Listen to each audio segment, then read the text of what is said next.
ঘরের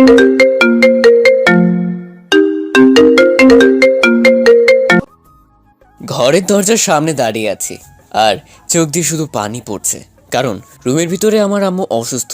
পৃথিবী আমার আপন বলতে একমাত্র আমার আম্মু। ছোটবেলায় বাবা হার্ট অ্যাটাকে মারা যান। আমি শুধু তাদের একমাত্র ছেলে। আজ আমার কারণে আমার মা অসুস্থ হয়ে পড়েছেন। হঠাৎ করে ডাক্তার রুম থেকে বের হলেন। আমি কান্না থামিয়ে ডাক্তারকে বললাম, কেমন আছে আমার আম্মু? ভয়ের কোনো কারণ নেই, এমনি একটু মাথা ঘুরছিল। আর তাছাড়া এখন ওনার রেস্টের প্রয়োজন। এই বয়সে এখন ঘরের কাজকর্মগুলো যত কম করবে তত ভালো। আমি কিছু ঔষধ লিখে দিচ্ছি, সময় মতো খাওয়াবেন। দেখবেন 2-3 দিনের ভিতরে ভালো হয়ে যাবে। ঠিক আছে ডাক্তার। তারপর ডাক্তার আঙ্কেল চলে গেলেন আর আমি তাড়াতাড়ি করে আম্মুর রুমে গেলাম।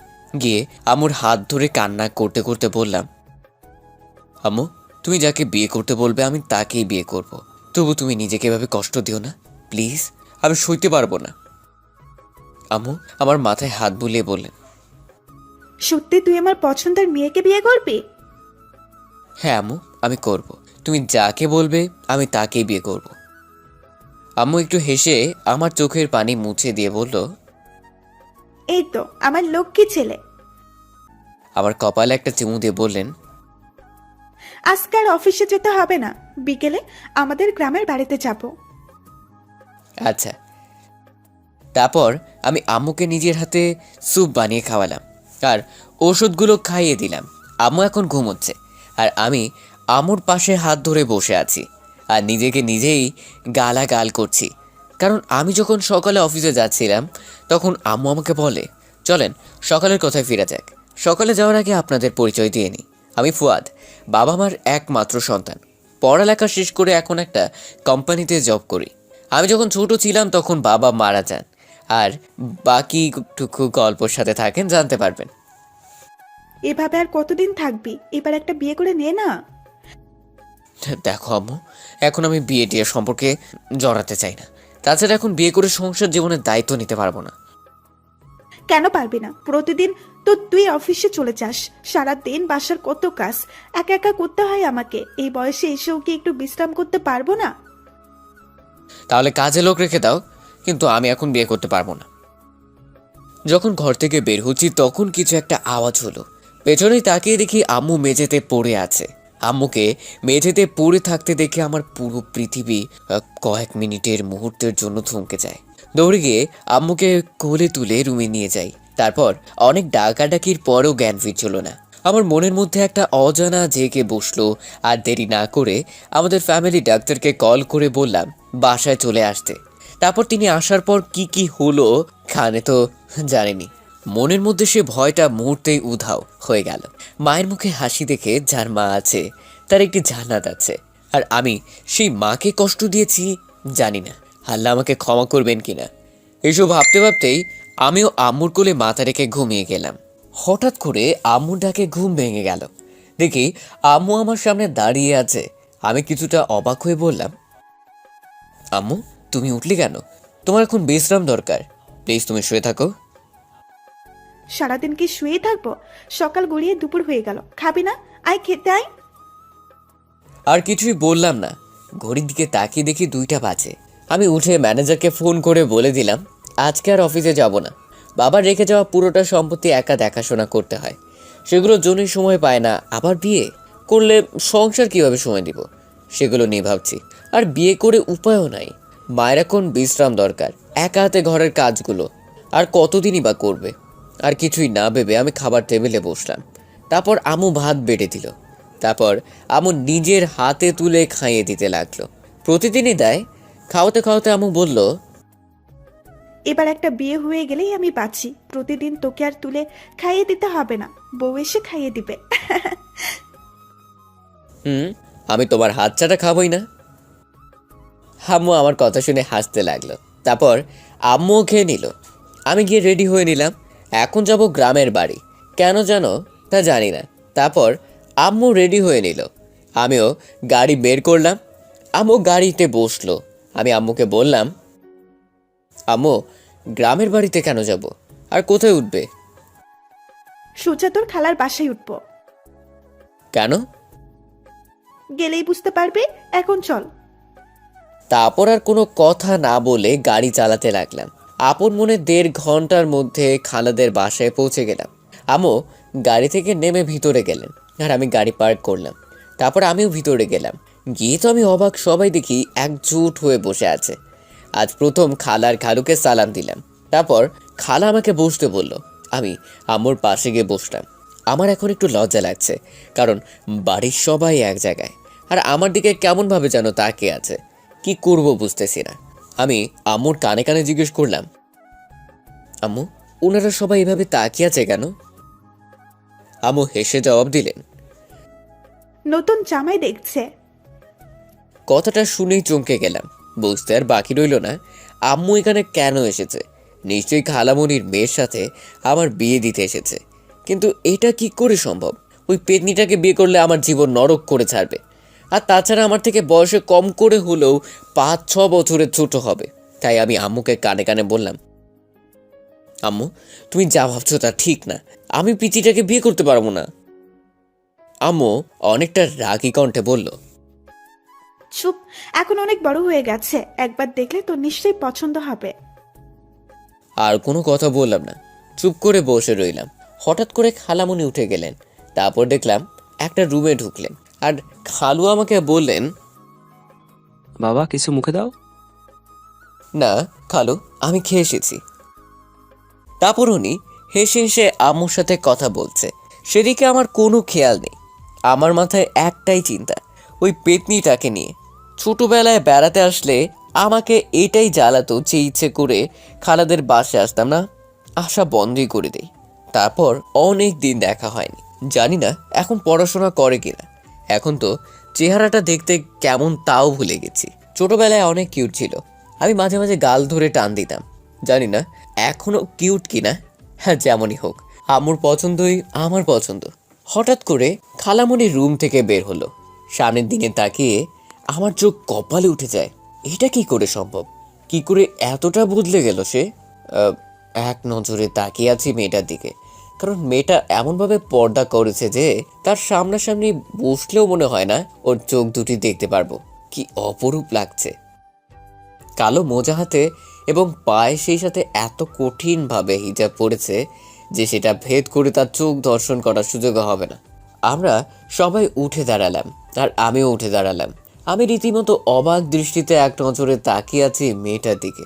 তারপর খালামণি ওনার মেয়েকে আমার সামনে মুখ বরাবর বসালেন।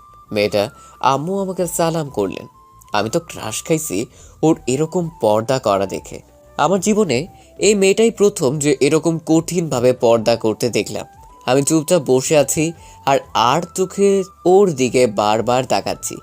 জানি না সে কেমন দেখতে, তবে পর্দায় যে মেয়ে থাকে সে মেয়ে খুব মূল্যবান আর তার মধ্যে আল্লাহর রহমত বিরাজ করে। জানি না কেমন হবে, তবে মাশাআল্লাহ আমি তার পর্দা করা দেখে মনে হয় ওর প্রেমে পড়ে গেলাম। হঠাৎ আম্মু খালামুনকে বলল, কি রে, মেয়ে কেমন পর্দা করে আনলে?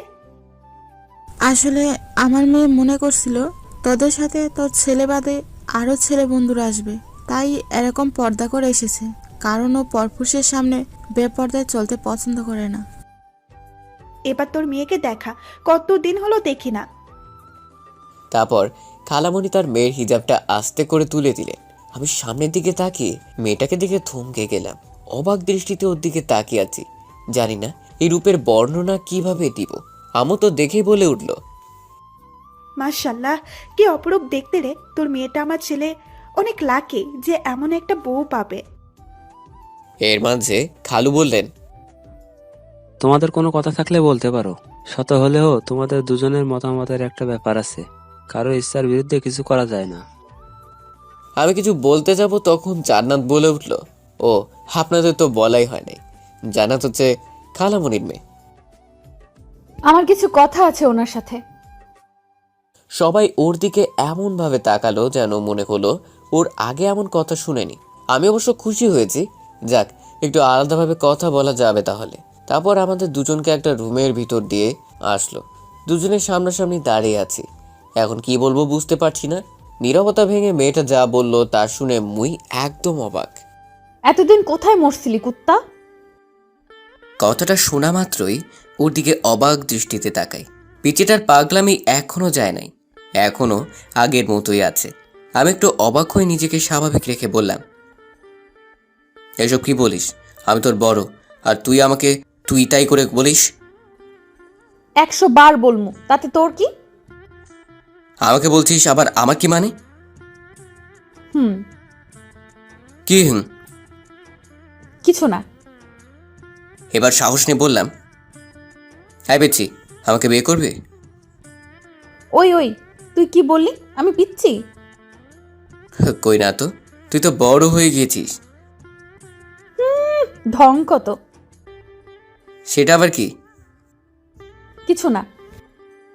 এবার একটু বিরক্ত নিয়ে বললাম, ধুর, বিয়ে করতে রাজি কিনা বল, না হলে চলে যাই। সাথে সাথে ও আমার কলা ধরে বলল, প্রেম করস কয়টার সাথে আগে বল? আরে আরে কি করছিস, ছাড় বলছি। আগে বল কয়টার সাথে প্রেম করছিস? ধুর, কারোর সাথে প্রেম করি না। সাথে সাথে ও আমায় জড়িয়ে ধরলো, খুব শক্ত করে ধরছে, নড়তেও পারছি না। হঠাৎ এমন করছে কেন কে জানে। হঠাৎ দেখি বুকের মধ্যে কিল মারছে, আমার শার্টটাও ভেজা ভেজা লাগছে। মনে হয় কান্না করছে, কিল মারতে মারতে বলছে, কুত্তা, আমার সাথে এতদিন কথা না বলে থাকতে পারলি তুই? কথাটা শুনে খুব হাসি পেলে হাসতে হাসতে জবাব দিলাম, কি করব, তুই তো তখন শুধু জ্বালাতিস আমাকে, তাই। একটু জ্বালাতন করতাম তাই এভাবে রাগ করে ছেড়ে চলে যাবি? বুঝতে পারিনি। কি একটু জ্বালাতি, সারাদিন আমাকে জ্বালিয়ে মারতি, হারামি। তুই কাকে জ্বালাবো? ছোটবেলা থেকেই তুই ছাড়া আর কোনো ছেলের সাথে আজ পর্যন্ত কোনো কথা বলিনি। শুধু তুই মাঝে মাঝে আমাদের বাড়ি আসতি, তখন তোর চিন্তা ছাড়া আর মাথায় কিছুই থাকতো না। তোর সাথে একটু দুষ্টুমি করতাম, কারণ বল, থেমে গেলি কেন? কারণ আমি আপনাকে ছোটবেলা থেকে ভালোবাসতাম, বুঝছেন? কথাটা বলেই আমার বুকে মুখ লুকিয়ে ফেলল। ওর এরকম বাচ্চাদের কাণ্ড দেখে হাসতে হাসতে বললাম, বুঝলাম, ছোটবেলায় ভালোবাসতেন, এখন কি বড় হয়েছেন, সে ছোটই আছে। কথাটা শুনতে আমার বুক থেকে মাথাটা তুলে রাগি লুক নিয়ে বলল, 2 দিন পর তোর বাচ্চার মা হব, আর তুই আমাকে ছোট বলিস, কুত্তা? আচ্ছা তাই নাকি? তো এখনো পড়াশোনা করিস নাকি? না, বাচ্চাদের ঘরে কোরআন শরীফ পড়াই, আর তার বদলে যা হাদিয়া পাই তাতে আমার হাত খরচ চলে। তো পড়াশোনা করিস না কেন? তখন জান্নাত আরো শক্ত করে জড়িয়ে ধরে বলল, এত পড়াশোনা করে কি হবে? কোরআন শরীফের হাফেজা হয়েছি, আর তাছাড়া আমি আপনাকে নিয়ে প্রতিদিন স্বপ্ন দেখি আর আল্লাহ রাব্বুল আলামিনের কাছে নামাজে আপনার জন্য দোয়া করি। মহান আল্লাহ তাআলা আমার দোয়া কবুল করেছেন, তাই তো আপনাকে এখন স্বামী হিসেবে পেতে চলেছি। ওর কথা শুনে আমি কি বলবো বুঝতে পারছি না। ছোট থেকে এত ভালোবাসে জানতাম না, জানলে তো ছোট থেকে প্রেম করতাম। আর না জানি ভালো হয়েছে, কারণ বিয়ের আগে প্রেম করা হারাম। এখন সব প্রেম ভালোবাসা বিয়ের পর হবে। হয়তো ওর মোনাজাতের দোয়া আল্লাহ তাআলা কবুল করেছে, তাই তো আজ পর্যন্ত কোনো মেয়েকে আমার ভালো লাগেনি। ওকে প্রথম দেখাতেই ভালো লেগেছে, আর শেষে ওকেই ভালো লাগা আর কেউ জীবনে হাসতে পারবে না। যেদিকে এখনো শক্ত করে জড়িয়ে ধরে আছে, মনে হচ্ছে আমার বুকের ভেতরেই লুকাতে চাচ্ছে।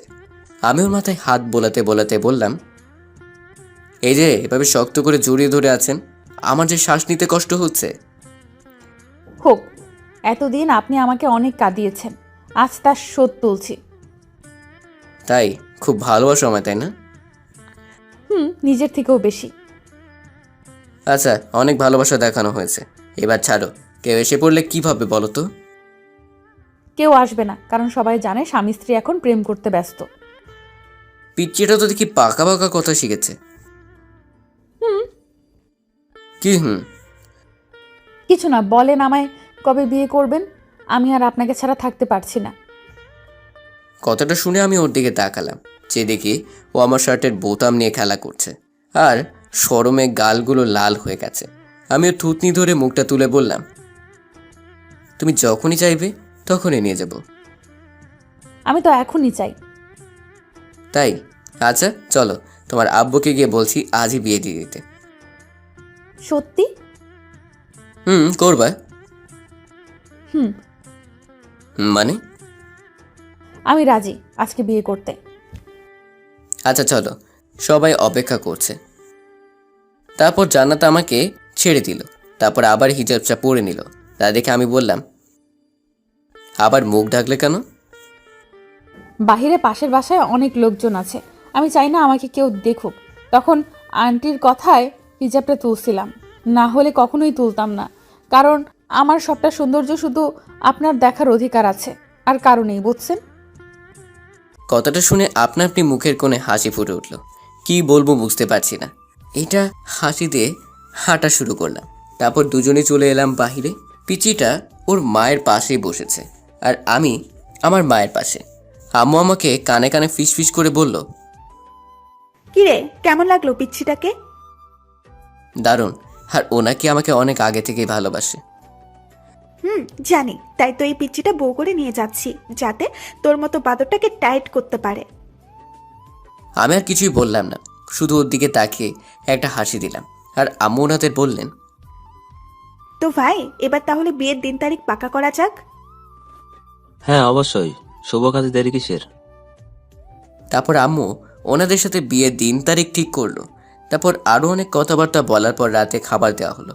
এখন সবাই খেতে বসেছে। কালা খাবার বেড়ে দিলেন, কিন্তু সমস্যা একটাই, ছোটবেলা থেকে নিজের হাতে কতবার ভাত খেয়েছি তা মনে নেই। কারণ আম্মু আমাকে খাইয়ে দেয়, কিন্তু এখানে খাইয়ে দিতে পারবে না, আর আমি নিজ হাতে তুলে খেতেও পারবো না। তাই আমি আম্মুকে বললাম, আম্মু আমি কিছুই খাবো না এখন। জানি কেন খেতে পারবি না। আচ্ছা, এখন অল্প করে খেয়ে নে, বাসায় গিয়ে আমি আবার খাইয়ে দেব। আমি তো আম্মুর কথা শুনে অবাক। আম্মু বুঝলো কিভাবে? একেই বলে মা জাতি। কিছু বলার আগে সন্তানের কথা সব বুঝে ফেলে। তারপর চুপচাপ বসেছিলাম, খাচ্ছিলাম না দেখে পিচ্ছিটা গুতা মেরে বলে, এই খাচ্ছেন না কেন? খিদে নেই। মানে কি বলছেন? খিদে না থাকলেও খেতে হবে, খান বলছি। অপু শ্বশুর শাশুড়ি আমার দিকে তাকিয়ে আছে, আর আম্মু আমার কাণ্ড কারখানা দেখে হাসছে। আমি বেচারা পড়ছি মাইনকার চিপায়। ভালো লাগে না নিজের হাতে খেতে। পুরোটা বলার আগেই আমার মা বলে উঠলেন, আসলে হয়েছে কি জানিস আপু, আমার ছেলেটা কোনোদিন নিজের হাতে তুলে কিছু খায়নি, তাই আমার হাত ছাড়া নিজের হাতে খেতে পারে না। বললে ভুল হবে, নিজের হাতে তুলে খায় না। আম্মুর কথা শুনে সবাই আমার দিকে কেমনভাবে যেন তাকিয়ে আছে আর হাসছে। আমি মাথা নিচু করে বসে আছি। আমাকে বললাম, আম্মু আমার খিদে নেই, আমি গেলাম। তারপর ওইখান থেকে পাশের রুমে গেলাম, যেটা আজকে আমাদের ঘুমানোর রুম। আমাকে আসতে দেখেই তারা খুব হাসছিল, আর তারা বুঝতে পারছে যে আমি লজ্জা পেয়ে চলে এসেছি। আমি রুমে এসে ফ্রি ফায়ার গেম খেলছি। এমন সময় সামনে তাকিয়ে দেখি, সামনে তাকে যা দেখলাম তা দেখে আমি অবাক না হয়ে পারলাম না। তুমি এখানে? কেন আসতে পারি না বুঝি? না, তা পারবে না কেন, বাড়িটা তো তোমাদেরই। জান্নাত আমার পাশে বসতে বসতে বলল, না খেয়ে কি কেউ এভাবে চলে আসে? আসলে আম্মুর হাতে ছাড়া কোনোদিন নিজ হাতে তুলে খাইনি তো, তাই। আপনি কি জানেন আপনার জন্য বাসার সবাই না খেয়ে আছে? এখনো এমনকি আপনার মাও না খেয়ে আছে। কেন? সন্তান না খেলে কি মা খেতে পারে? তাহলে আম্মুকে বলো এসে আমাকে খাইয়ে দিতে। আপনার আম্মুর দায়িত্ব দিল, বলল আজ থেকে আমি যেন আপনাকে খাইয়ে দেই। সত্যি? দিন সত্যি। তারপর পিচ্চিটা আমাকে খাইয়ে দিতে লাগলো। আমি খেতে খেতে তাকে বললাম, তুমি খেয়েছো? আপনি খান, তারপর আমি খেয়ে নেব। আমি কিছু না বলে বেলটা ওর হাত থেকে নিয়ে বললাম, নাও হা করো। জানা দেখি হা করে তাকিয়ে আছে, আমার দিকে কোনো কথা বললো না। তাই আমি আবার বললাম, কি হলো, হা করেন। তারপর আস্তে আস্তে মুখ খুললো। আমিও মুখের ভিতর এক লোকমা তুলে দিলাম। ও আমার দিকে এক নজরে তাকিয়ে খাচ্ছিল। তারপর খাওয়া শেষ করে জান্নাত চলে গেল। আমিও কখন যে ঘুমিয়ে পড়লাম বুঝতেও পারিনি। রাতে হঠাৎ খুব পানি তেষ্টা পেল, তাই ঘুম ভেঙে গেল। হাতে মোবাইল নিয়ে দেখি রাত 1টা বাজে। ঘরের লাইটটা অন করলাম। আম্মু শুয়ে আছে ও বোনের সাথে, আর আমি একাই এক ঘরে। ঘরের মধ্যেই পানি খুঁজতে লাগলাম, কিন্তু কোনো পানির চিহ্ন পেলাম না।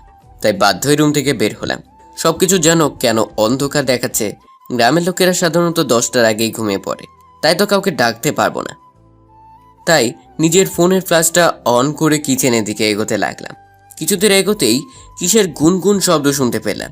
চারপাশ নীরব তো, তাই ছোট ছোট শব্দগুলো স্পষ্ট শোনা যাচ্ছে। কিন্তু কিসের আর কোথা থেকে আসছে বুঝতে পারছি না। কিছুটা ঘাবড়ে গেলাম, মাথা বেয়ে ঘাম ঝরতে লাগলো।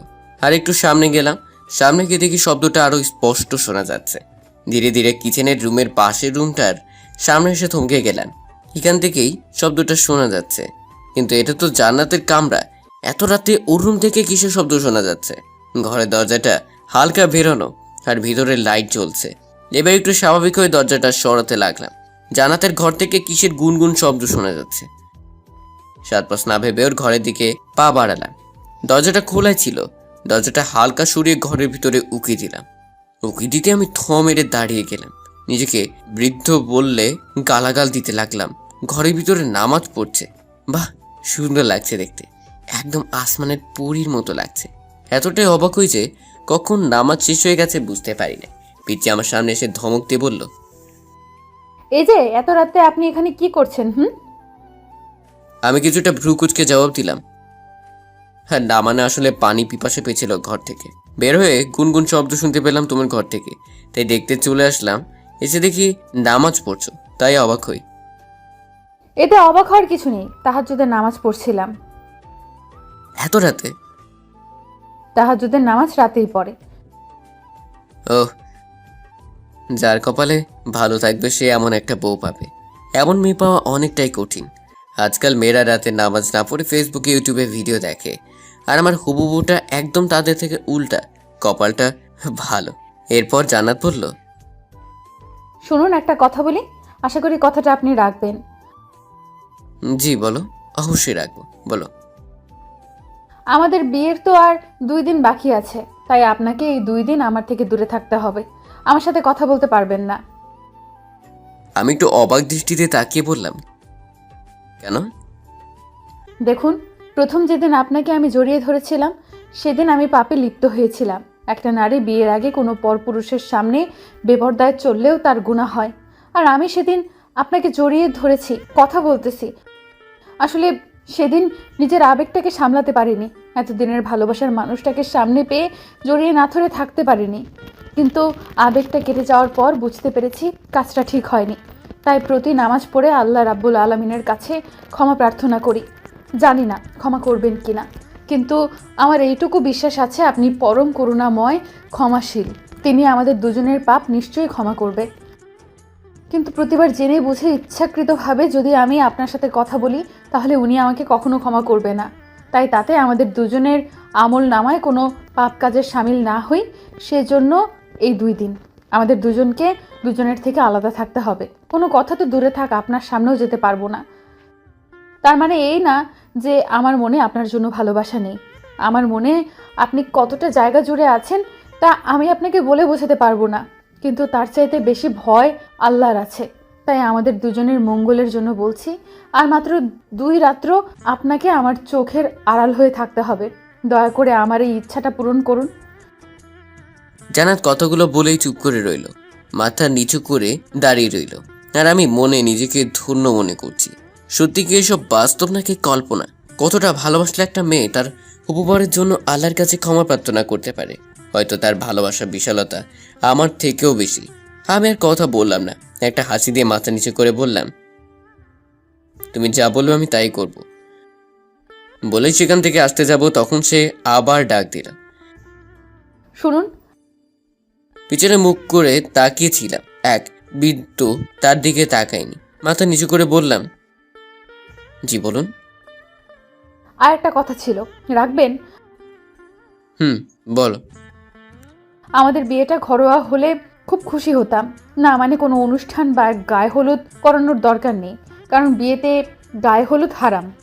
আর অনুষ্ঠান না করানোটাই ভালো, কারণ সেখানে অনেক মানুষ থাকবে।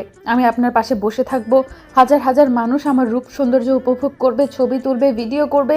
আর এই সব কাজ করানোর জন্য আমি পাপের ভাগিদার হব। আমার রূপ সৌন্দর্য একমাত্র আমার স্বামীর জন্য তোলা রয়েছে। তিনি ছাড়া আমায় অন্য কেউ দেখুক তা আমি চাই না। এত বড় গুনার ভাগিদার হওয়ার চাইতে বিয়েটা না হওয়াই ভালো, কারণ এই জীবনে আমি আপনাকে না পেলেও আমার তেমন কোনো ক্ষতি হবে না, কিন্তু যে পাপগুলো হবে সেগুলো ক্ষমার জন্য পরকালে অনন্ত জীবনের সাজা ভোগ করতে হবে। তাই এটা আমার আপনার কাছে অনুরোধ। আশা করি আপনি আমার কথাগুলো বুঝতে পারছেন। কথাগুলো শুনে চোখের নিচে নোনা জলের কিছু জমা হতে লাগলো। এটা কোনো কণ্ঠের না, এটা খুশির কান্না। এখন নিজেকে সবচেয়ে সুখী মানুষ মনে হচ্ছে। আমি মাথা নিচে করে বললাম, তুমি যেমনটা চাইবে তেমনটাই হবে। তারপর ঘর থেকে বেরিয়ে এলাম। খুব খুশি লাগছে এখন। ওর ঘরের দরজার সামনে দাঁড়িয়ে চোখের জল মুছছিলাম। এমন সময়ের কথা স্পষ্ট শুনতে পেলাম। ওনার থেকে বেশি আমি ভালোবাসি তাকে, কিন্তু বিয়ের আগে এগুলো ঠিক না। আমি কোনো দিন ওনাকে নিজের ভালোবাসা বুঝতে দেইনি। এখন হয়তো ওনার একটু কষ্ট হবে, কিন্তু এতে আমাদের দুজনের মঙ্গল। ধুর, কিসের কষ্ট, বরং শুনে বেশি বেশি খুশি হয়েছি। আর আমি মনে মনে সিদ্ধান্ত নিলাম, কখনো পিচ্চিটাকে কোনো কারণে কষ্ট দিব না, তাহলে হয়তো আল্লাহ আমাকে কখনো ক্ষমা করবেন না। পাগলি একটা বলেই হাসতে হাসতে রুমে চলে এলাম। সেখান থেকে সব পানি পিপাসা মিটে গেছে। এখন শুধু ভাবছি পিচ্চিটাকে কবে বুকে পাবো। এই 2 দিন আমার কাছে 2 বছরের মতো লাগছে। ওর সাথে এখন কথা না বলে থাকতে পারছি না। ইচ্ছে হচ্ছে খুব ওর হাত ধরে বসে বসে সারা রাত গল্প করতে, কিন্তু কি আর করার, পাগলিটার ইচ্ছে তো পূরণ করতেই হবে। রাজ কপাল নিয়ে জন্ম মনে হয় আমার, তাই তো ওর পাগলিকে আপন করে পেতে যাচ্ছি। এখনো তো অনেক কাজ বাকি আছে। আমাকে বিয়ের অনুষ্ঠানের কথা না করতে হবে, সকালে এখান থেকে চলে যেতে হবে, কারণ পাগলিটার সামনে থাকলে আমি কথা না বলে থাকতে পারবো না। বিছানায় গা হেলান দিয়ে নিজের ভবিষ্যৎ জীবন সঙ্গিনীর কথা এখন এত ঘুমাচ্ছে, অনেক ইচ্ছে হচ্ছে গোর ঘুমন্ত মুখটা দেখতে। জেগে থাকলে এতটা মায়াবী লাগে যে প্রতি মুহূর্তে ওর প্রেমে পড়ে যায়।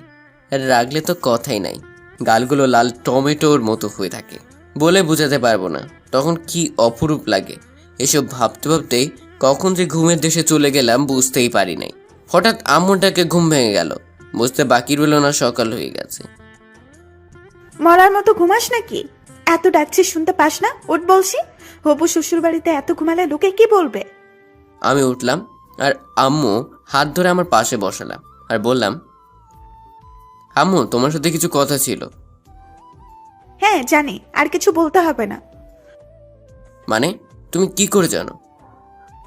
তোর হবু বউ আমাকে সব খুলে বলেছে, আর আমি এটাও জানি ওর থেকে বেশি তোকে কেউ ভালোবাসতে পারবে না রে বাবা।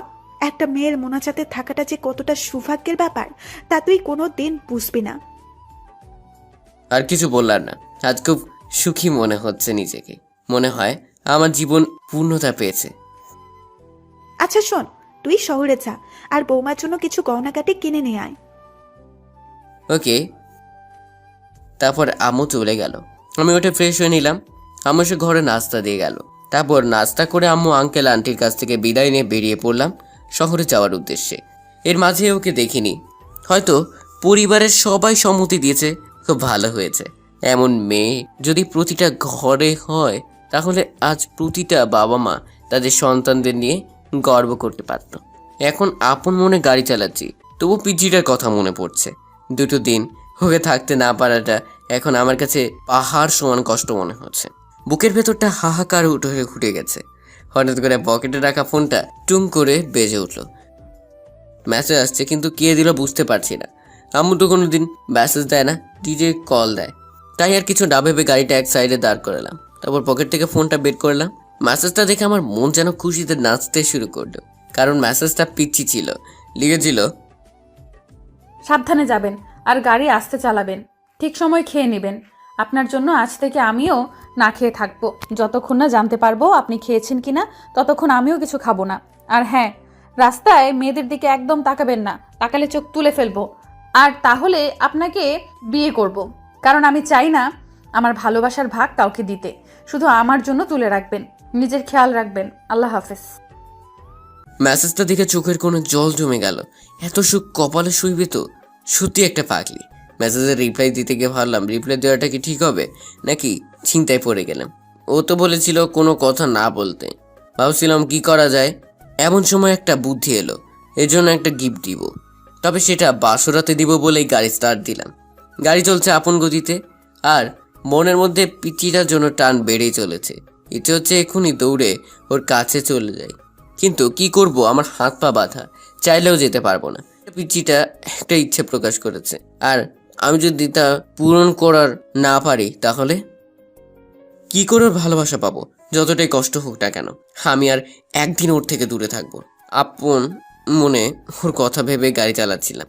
প্রথমে ঢাকায় এসে আগে অফিসে গেলাম, একটু রেস্ট নিলাম। ঘড়ির দিকে তাকিয়ে দেখি 12টা বেজে গেছে। আজ বাদে কাল আমার বিয়ে, অথচ কাউকে ইনভাইট করি নাই। কেউ জানে না যে আমার বিয়ে ঠিক হয়েছে। যদি পিচ্চিটা মানে না করতো তাহলে এতক্ষণে সবাই মেনে যেত।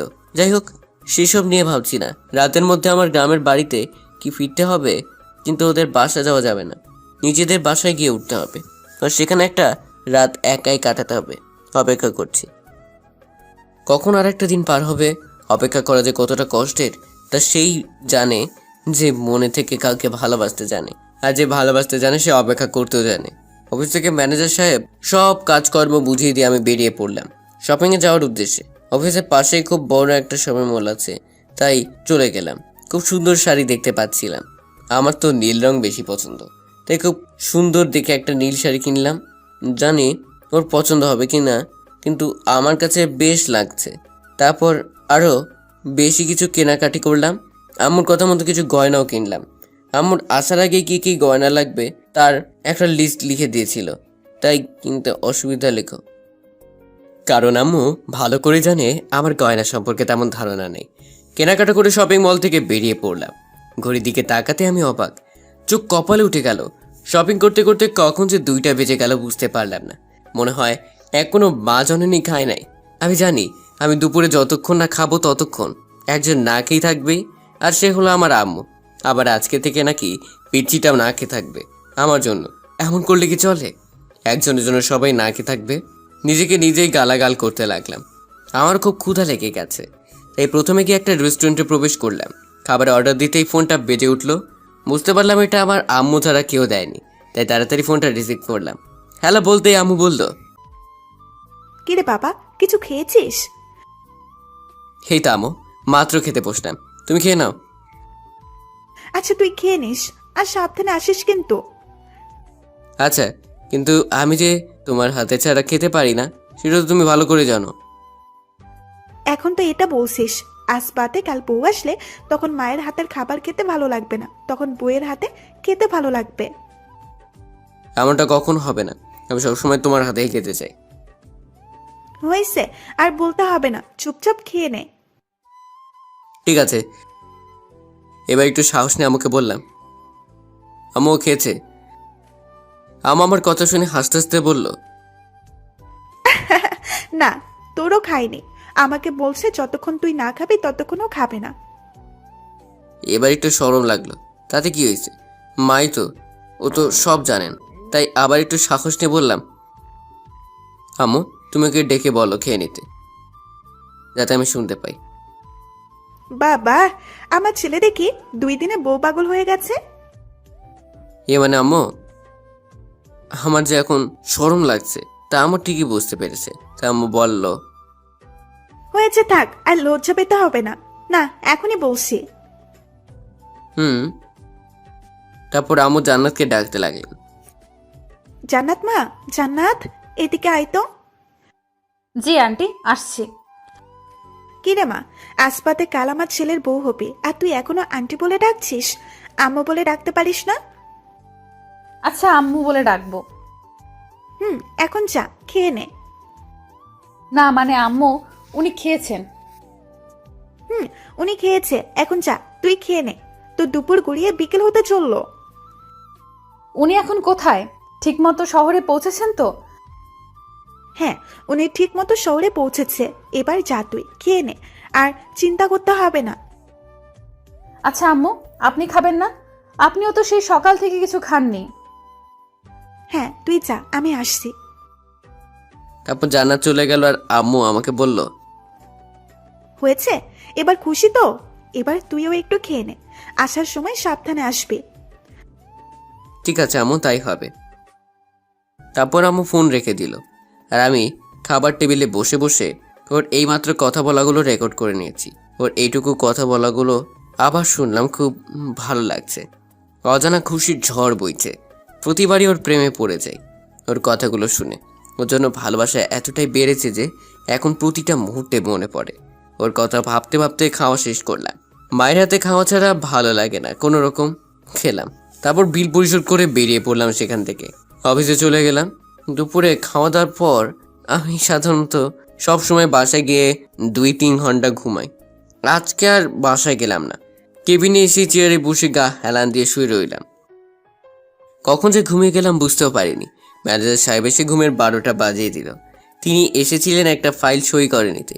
কেয়ার করা ঘুম ত্যাগ করলাম, তারপর ফাইল দেখে সই করে দিলাম। তারপর ম্যানেজার সাহেবকে বললাম, আমি কয়েকদিনের জন্য গ্রামের বাড়িতে যাচ্ছি, তো আমার অবর্তমানে সব কিছু দেখে শুনে রাখবেন। আমি 5টা বাজে গাড়ি নিয়ে বেরিয়ে পড়লাম গ্রামে যাওয়ার উদ্দেশ্যে। যেতে যেতে চারদিকে অন্ধকার ঘনিয়ে আসলো। সন্ধ্যা হয়ে রাত 9টায় বাসায় এসে পৌঁছালাম। তারপর বাসায় ঢুকে সোফায় বসে পড়লো। তারপর আম্মুকে ফোন দিলাম। রিসিভ করার পর বললাম, আম্মু আমি বাসে চলে এসেছি, তুমি এগুলো নিয়ে যাওয়ার ব্যবস্থা করো। আমি লোক পাঠিয়ে দিচ্ছি, তুই ওনাদেরকে সব বুঝিয়ে বলে দিস। আর শোন, ফ্রেশ হয়ে তাড়াতাড়ি কিছু খেয়ে নে। আচ্ছা আম্মু। তারপর আম্মু ফোনটা কেটে দিল। আমি ফ্রেশ হতে চলে গেলাম। ফ্রেশ হতে হতে দেখি 10টা বেজে গেছে। খুব ক্ষুধা পেয়েছে, তাই কিচেনে যাচ্ছি। এমন সময় দরজায় বেল বাজছিল। হয়তো আম্মু লোক পাঠিয়েছে। দরজা খুলে দেখলাম খালামণিদের বাসার দারোয়ান কাকা এসেছে। ওনাকে আমরা ছোট থেকে কাকা বলেই ডাকি। ওদের বাসায় অনেকদিন ধরে দারোয়ানের চাকরি করছে। যাই হোক, এবার ওনাকে সব বুঝিয়ে দিলাম। তারপর ওনারা চলে গেল। তারপর আমিও কিচেনে ফলমূল রাখা ছিল, সেগুলো খেলাম। তারপর নিজের রুমে চলে এলাম। এসেই রুমে গা হেলান দিয়ে শুয়ে রইলাম। বাইরে চাঁদের আলো সোজা জানালা দিয়ে মুখের উপর এসে পড়েছে। চাঁদের দিকে তাকিয়ে ভাবছি, আচ্ছা আমি যেমন সারাক্ষণ তার কথা চিন্তায় বিভোর থাকি, ও কি আমার কথা সারাক্ষণ ভাবে? হয়তো ভাবে, এত ভালোবাসে যখন ভাববে হয়তো। শুধু একটা বদ অভ্যেস, মনে কথা কাউকে জানতে বা বুঝতে দেয় না, মনের কথা মনেই চেপে রাখে। আচ্ছা এখন কি ও জেগে আছে? এখন কি আমার কথা ভাবছে? হঠাৎ করে না খেয়ে থাকার কথাটা মনে পড়ে গেল। ইস, ভুলে গিয়েছিলাম।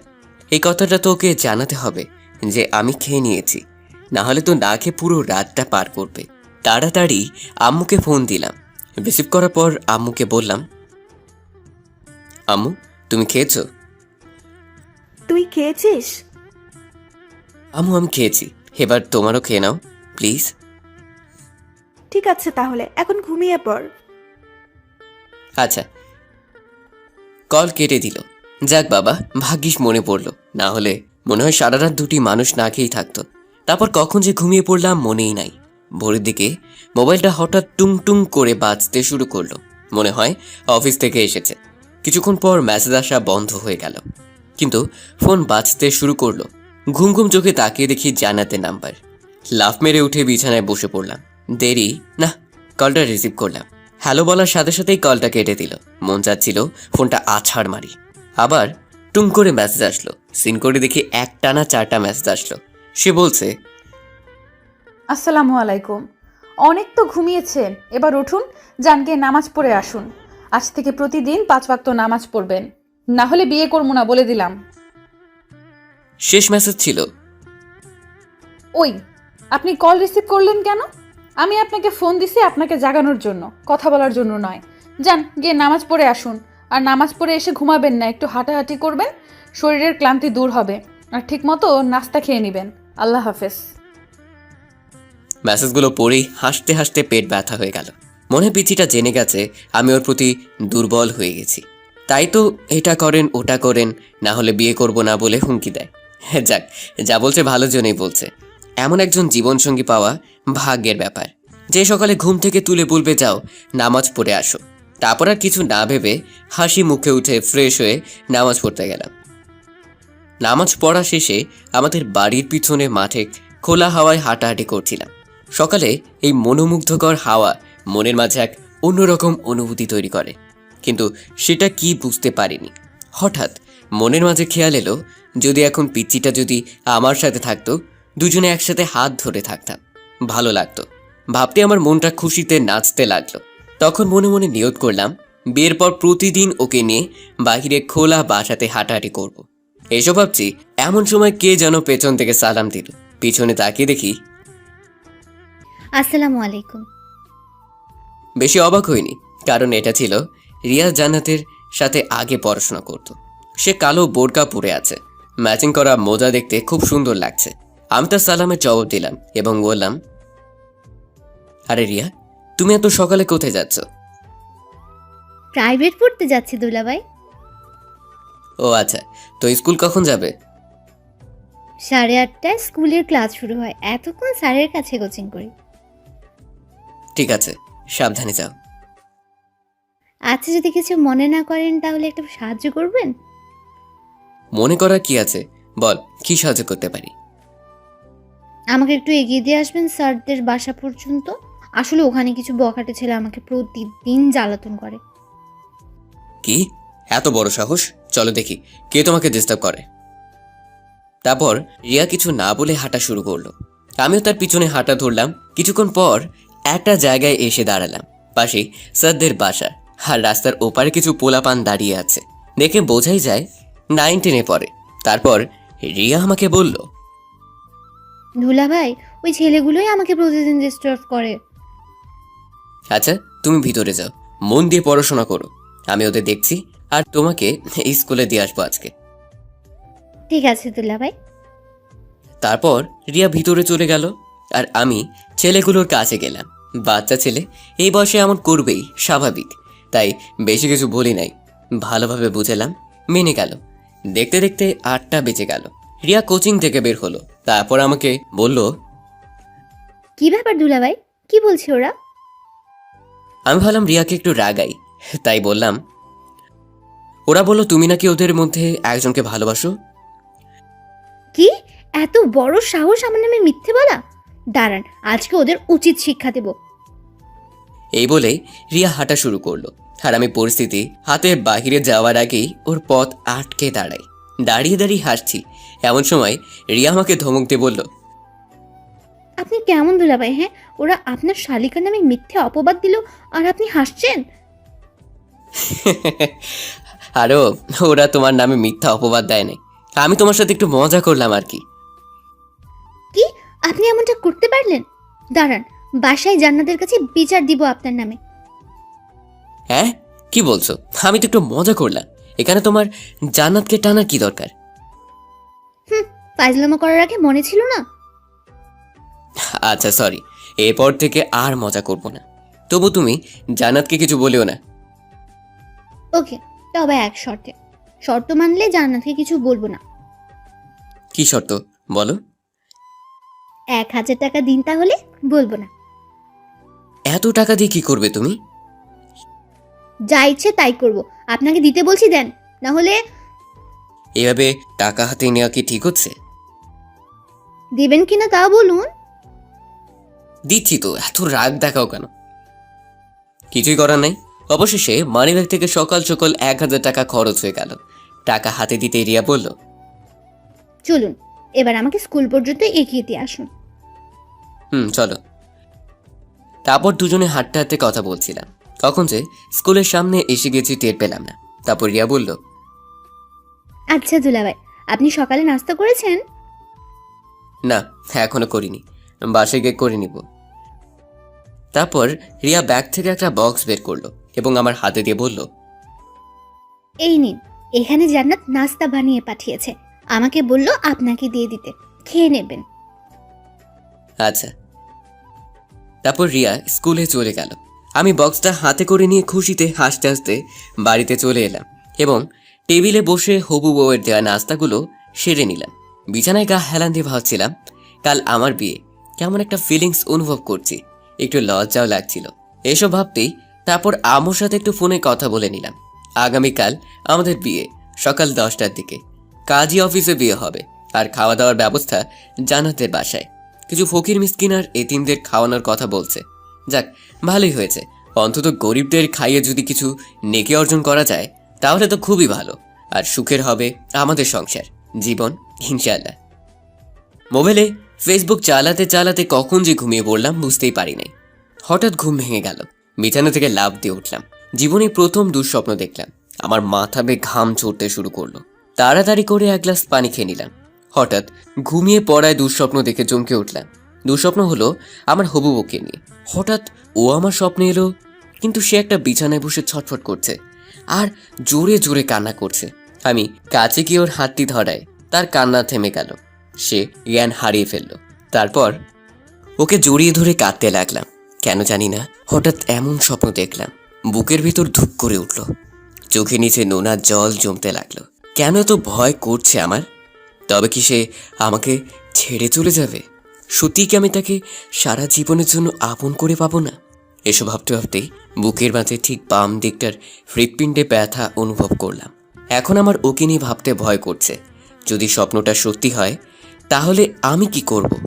তাকে যে এই 2 দিনে বড্ড বেশি ভালোবেসে ফেলেছি, এখন যদি ওকে না পাই তাহলে দিশেহারা হয়ে যাব।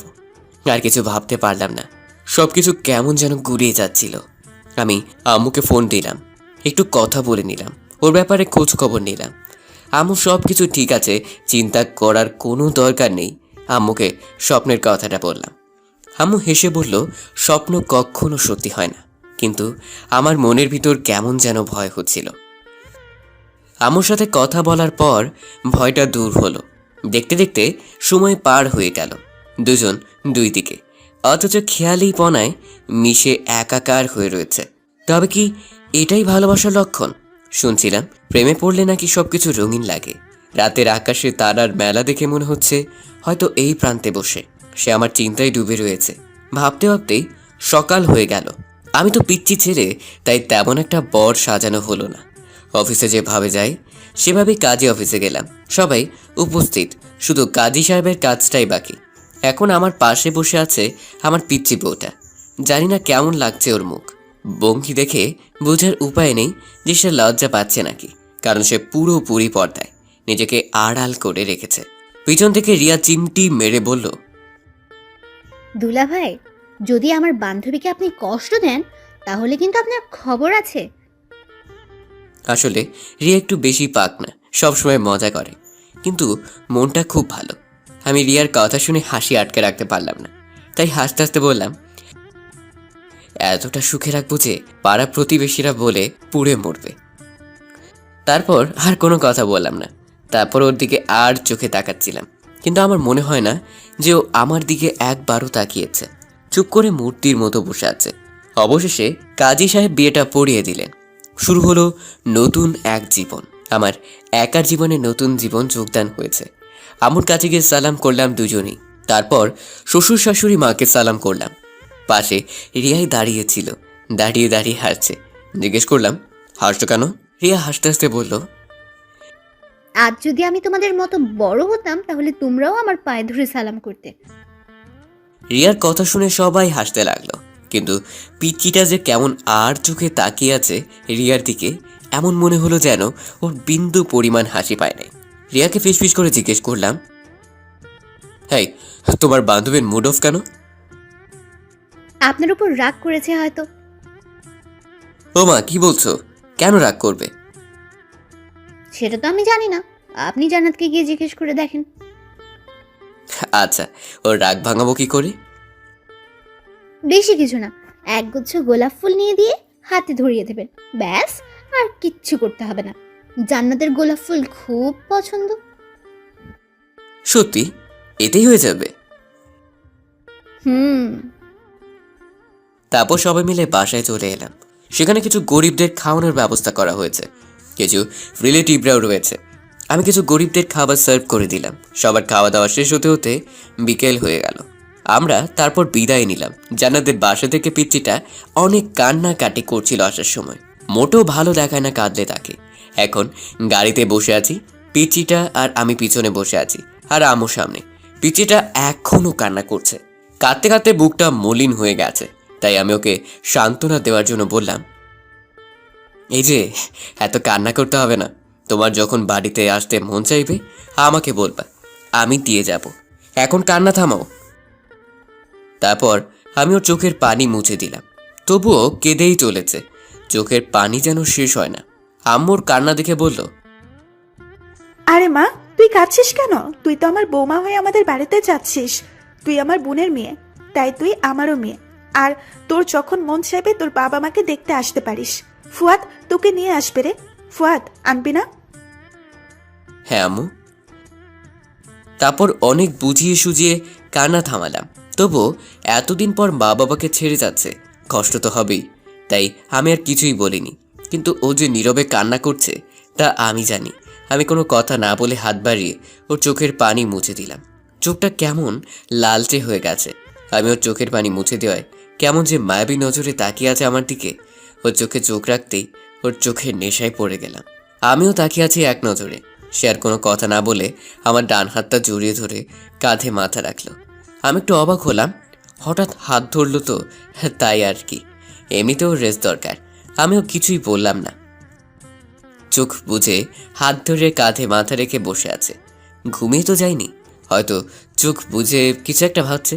কি ভাবছে যদি বুঝতে পারতাম তাহলে হয়তো ওর মনের কষ্টটা বুঝতে পারতাম। রাত প্রায় 9টা বেজে গেছে। আমরা বাসায় এসে পৌঁছে গেলাম। বাসাটা আগে থেকে সাজিয়ে রেখেছিলাম। গাড়ি থেকে আগে আমি নামলাম, আম্মুকে নামালাম। আম্মু নামতে আমাকে বলল, যা বাবা, বৌমাকে কোলে তুলে ঘরে নিয়ে যা। আম্মুর কথা শুনে অবাক হয়ে আম্মুকে বললাম, খুলে নিতে হবে কেন? এটা আমাদের বাড়ির নিয়ম, নতুন বউকে কোলে তুলে ঘরে নিয়ে যেতে হয়। তাই যা বলছিস সেটা কর। কি আর করার, আম্মুর আদেশ পালন করতেই হবে। তাই আমি ঘুরে এগিয়ে ও পাশের ডোর খুলে বললাম, নামুন। জান্নাত কোনো কথা না বলে উঠে দাঁড়ালো, আর আমি সাথে সাথে কোলে তুলে নিলাম। এতে জান্নাত কিছুটা লজ্জা বোধ করলো, আর সে চোখ বন্ধ করে রইল। তারপর তাকে রুমে বসিয়ে দিয়ে বাহিরে চলে এলাম। গাড়ি থেকে কিছু জিনিসপত্র ড্রাইভার দিয়ে গেল, যা ওর জন্য গিফট হিসেবে এনেছিলাম। তারপর আমি সোফাতে বসে পড়লাম। এমন সময় আম্মু এসে যা বলল, কি রে, এখানে বসে আছিস যে? যা ঘরে যা। আচ্ছা আম্মু। আর আমি কিছুক্ষণ এভাবেই বসে রইলাম আর ভাবছি, হালার ড্রাইভার আসে না কেন? ফুল আনতে গিয়ে কি হাওয়া হয়ে গেল নাকি? কি জানি পায় নাকি, না পেলে তো আমি শেষ। এমনিতে 11টা বেজে গেছে। ঢাকা শহরে তো এখন দোকানপাট খোলা থাকে, তাহলে দেরি হচ্ছে কেন? কিছুক্ষণ পর ড্রাইভার এসে তাড়াতাড়ি ফুলগুলো দিল। আমি খুশি হয়ে আমি ফুলগুলো হাতে নিলাম। তারপর পকেট থেকে মানিব্যাগ বের করে ড্রাইভারকে 1500 টাকা বকশিশ দিলাম। ড্রাইভার খুশি মনে চলে গেল। তারপর আমি দেরি না করে ফুল আর গিফটের বক্সটা হাতে নিয়ে রুমের দিকে এগোতে লাগলাম। বুকের ভেতরটা ধুকধুক করতে লাগলো। দরজার সাথে ধমকে দাঁড়িয়ে রইলাম। দীর্ঘশ্বাস ছেড়ে আস্তে আস্তে রুমের ভিতরে ঢুকলাম। রুমের ভিতরে ঢুকে তো অবাক। রুমের ভিতরে ঢুকতেই আমি জান্নাত বিছানা থেকে উঠে আমার কাছে এলো। তারপর দেখলাম আমার পা ছুঁয়ে সালাম করতে লাগলো। আমি খানিকটা পিছিয়ে গিয়ে বললাম, আরে আরে কি করছো? কেন সালাম করলাম? এটা সব স্ত্রীর কর্তব্য, তার স্বামীর সালাম করা। ও আচ্ছা, কিন্তু তোমার স্থান আমার পায় না, আমার বুকে। তাই?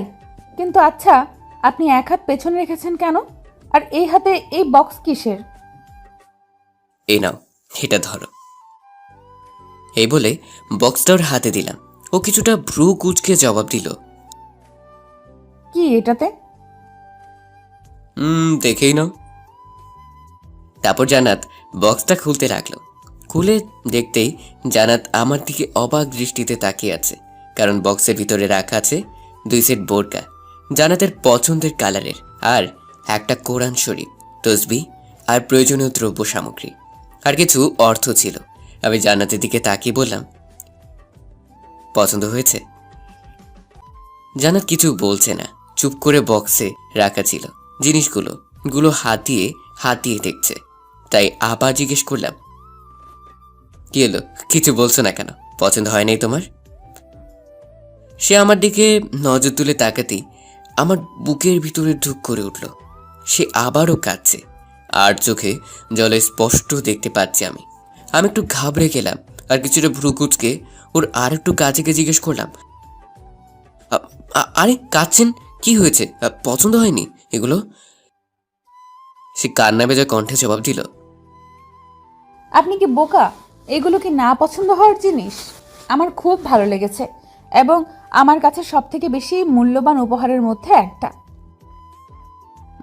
তাহলে কাঁদছো কেন? আপনি একটা বুদ্ধু, আপনি এটা বুঝবেন না। এটা খুশির কান্না। এই বলেই জান্নাত আমাকে জড়িয়ে ধরল। আমি মোটেও বুদ্ধু না। জি না, আপনি বুদ্ধু না, আপনি একটা হাদারাম। কি? আমি হাদারাম? তো তুমি কি? জান্নাত আমার মুখে হাত আঙ্গুল দিয়ে বলল, চুপ, আপনি নয় তুমি করে বলো। আচ্ছা। আচ্ছা, তুমি এখনো তোমার হাতে পেছনে রেখেছো কেন? কি এনেছো দেখি? আমি পিছন থেকে ফুলের তোড়াটা সামনে এনে বললাম, এই যে, এটা তোমার জন্য। এ কি, তুমি কিভাবে জানলে আমার গোলাপ ফুলগুলো বেশি পছন্দ? তুমি জানলে কিভাবে? তোমার বন্ধু বলছে। আচ্ছা দাও এগুলো, আমি রেখে দিচ্ছি। আর তুমি গিয়ে অজু করে আসো, যাও। ঠিক আছে, যাচ্ছি। আমাদের সংসার জীবন যাতে সুন্দর হয় সেজন্য আল্লাহ রাব্বুল আলামিনের কাছে 2 হাত তুলে ফরিয়াদ করব। তিনি আমাদের নিশ্চয়ই খালি হাতে ফেরাবেন না। আচ্ছা। তারপর উঁচু করে দুজনে একসাথে নামাজ পড়ে নিলাম। নামাজ পড়া শেষ। জান্নাত বলল, আমি তোমার উপর অনেক রাগ করেছি। তুমি আমার সাথে কথা বলবে না একটুও। ও মা, রাগ করছো আবার? কিন্তু কেন? এমনি আমার অনেক রাগ হচ্ছে। ফুল তো এনে দিলাম, আর কি এনে দিতে হবে শুনি? এই, তুমি কি আমাকে লোভী ভাবো যে কোনো জিনিস দিলে আমার রাগ ভাঙবে? হ্যাঁ, তাই তো। কি বললে? কই, কিছু না তো। চুপ, যাও, তোমার সাথে কথা নাই আমার। কেন, কি করতে হবে বলো? তখন আমাকে ওভাবে কোলে তুলে আনলে যে, আমার অনুমতি নিয়েছিলে? না, কিন্তু আম্মু বলছে কোলে তুলো নিয়ে আসতে, তাই নিয়ে আসলাম। বুঝেছি। আচ্ছা বল, এখন তোমার জন্য কি করতে হবে শুনি? যা বলবো তাই করবে? হ্যাঁ, করবো তো। আমি ছেলেবেলা থেকে তোমাকে স্বামী হিসেবে পাওয়ার জন্য আল্লাহর কাছে দোয়া করে এসেছি। আজ আমার স্বপ্ন পূরণ হয়েছে, কিন্তু আমার আরেকটা স্বপ্ন আছে, সেটা তোমাকে পূরণ করতে হবে। কি সেটা শুনি? পূরণ করবে তো? হ্যাঁ, কেন করব না? আমার বউ আমার কাছে একটা আবদার করেছে, আর আমি যদি সেটা পূরণ না করতে পারি তাহলে আমি কেমন স্বামী হলাম? তোমার যে ইচ্ছেই থাক না কেন, আমি পূরণ করব ইনশাআল্লাহ। না মানে, কথাটা বলতে আমার লজ্জা লাগছে। হুমা, পিচিটা আবার লজ্জাও পায় বুঝি? কি, আমি পিচ্ছি? কই না তো, তুমি তো অনেক বড়, আমার থেকেও বড়। হুম কি বলো, তোমার ইচ্ছেটা কি শুনি? কাছে আসো, কানে কানে বলবো। কি এমন কথা যে কানে কানে বলতে হবে? তোমাকে আসতে বলছি না, এক কথা কেন বারবার বলো? আচ্ছা, আসছি। তারপর আমিও ওর কাছে যেতেই ও আমাকে জড়িয়ে ধরলো, আমার বুকে মুখ লুকিয়ে রেখেছে। আমি অবাক হয়ে জিজ্ঞেস করলাম, এই পাগলি, এভাবে কেউ হুট করে জড়িয়ে ধরে? আমি ধরবো তাতে তোমার কি? আমি আমার স্বামীকে জড়িয়ে ধরেছি। কিন্তু তোমার ইচ্ছেটা কি এখনো বলে না? না মানে, আসলে কি হলো বলো? আমি না একটা বাবু চাই তোমার কাছে। তোমার মতো দেখতে কিউট এমন একটা বাবু চাই। বলে আমার বুকের ভিতর মুখ লুকিয়ে ফেললো। মনে হলো যেন বুকের ভিতর ঢুকে দিতে যাচ্ছে। আমি হাসতে হাসতে ওকে জড়িয়ে ধরলাম, বললাম, ইস, আমার বউটা আমার কাছে বাহু চায়, আর আমি কি না তা করতে পারি না? কিন্তু এর জন্য তোমাকে কষ্ট করতে হবে যে। কি কষ্ট? বেশি কিছুই না, শুধু আমাকে ভালোবাসতে হবে। এই, আমাকে আবার কোলে নাও প্লিজ। কেন? আমি তোমার বুকে মাথা রেখে ঘুমাতে চাই, তাই। তাই বুঝি? তারপর ওকে কোলে তুলে নিলাম। ও আমার বুকে মাথা রেখে চুপ করে নিয়ে শুয়ে দিলাম। ও আমাকে জড়িয়ে ধরে বলল, এই, আমাকে একটা ইয়ে দিবে? ইয়ে কি গো? জানো না বুঝি? কই না তো। ও আচ্ছা, তাহলে থাক। এই বলে জান্নাত আমার বুকে মাথা রেখে চুপ করে শুয়ে রইল। আমি জান্নাতের মাথায় হাত বুলাতে বুলাতে বললাম, এই যা, পিচ্চি ফুটা রাগ করলো নাকি? হুম কি কিছু না, ঘুমাও তো। ঘুমাইলে বাবু আসবে কই থেকে? জানি না। আচ্ছা, লাইট অফ করে দেই। না হলে পাঠক পাঠিকার মন্দ বলবে। আমার ভয় করে। আমি তো আছি। তারপর আর কিছু না বলে লাইটটা অফ করে দিলাম। তারপর আমরা দুজনে স্বপ্ন পূরণের উদ্দেশ্যে পাড়ি দিলাম ভালোবাসার সাগরে।